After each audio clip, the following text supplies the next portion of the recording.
showing you the installation for the Himalayan 450 heel shifter. For the beginning, you will have a stock bolt like this over here, and this is a stock lever. All you have to do is remove this nut from here.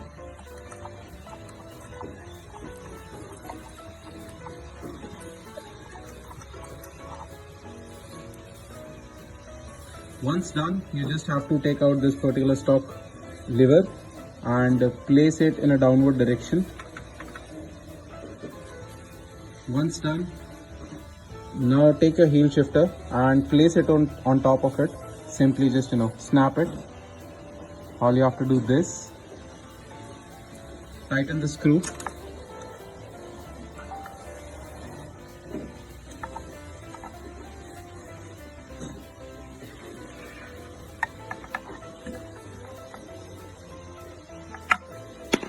and you're good to go. This is a heel shifter. We also provide you 2 additional slots over here in case you have a rubber mount over there.